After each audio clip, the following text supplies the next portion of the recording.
नमस्कार जुले सलाम। आज मेरे अनशन का 12वां दिन ख़त्म हो रहा है और आज यहाँ पर बहुत बहुत लोग, लगभग 5,000 से भी ज़्यादा जमा हुए एक दिन का अनशन हमारे साथ रखने के लिए, क्योंकि आज रविवार था और भारत के तकरीबन 25 शहरों में छोटे छोटे प्रदर्शन और अनशन हुए। आप सबका मैं धन्यवाद करता हूँ।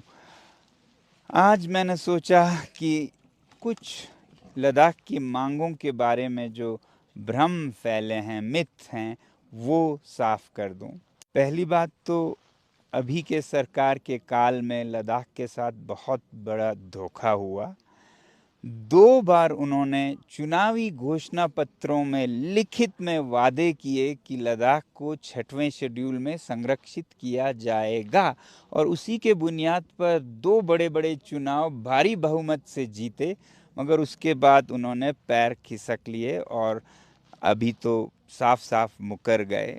अब कहने को कारण हमें ये बताया जाता है कि 6वें शेड्यूल में आपका विकास नहीं होगा, मगर 6वां शेड्यूल तो विकास के खिलाफ नहीं है। वो तो सिर्फ ये कहता है कि स्थानीय जनजातीय लोगों के समन्वय के बिना कुछ भी नहीं हो सकता है।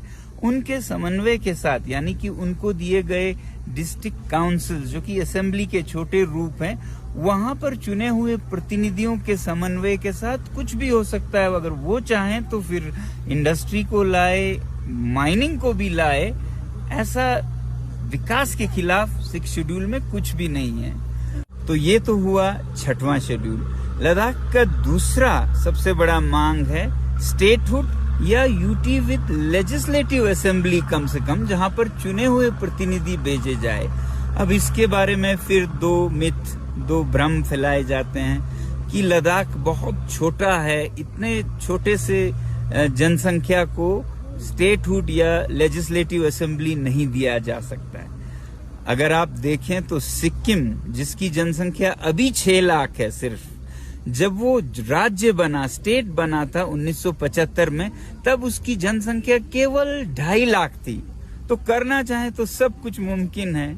और एक कारण देते हैं कभी कभी कि लद्दाख बहुत स्ट्रेटेजिक जगह है, सीमा पर है, संवेदनशील है।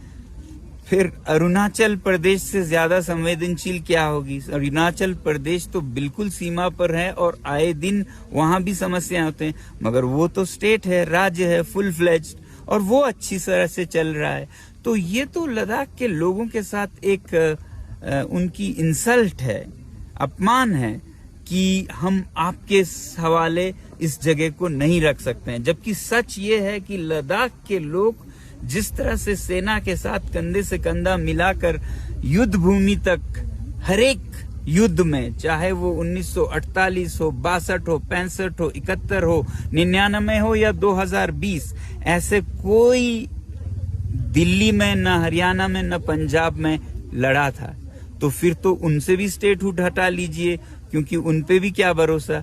तो जिन लोगों ने देश के लिए इतना किया, सिविलियन लोगों ने जानें दी, तो उन पे अगर आप एक लोकतंत्र तक ना सौंप सके तो फिर लद्दाख के लोगों को सच में भ्रम होने लगेगा कि भारत सरकार उनके साथ सौतेला व्यवहार कर रहा है। फिर ऐसे में उनके मन को ठेस पहुंच सकता है और ये भारत की सुरक्षा के लिए कतई अच्छा ना होगा।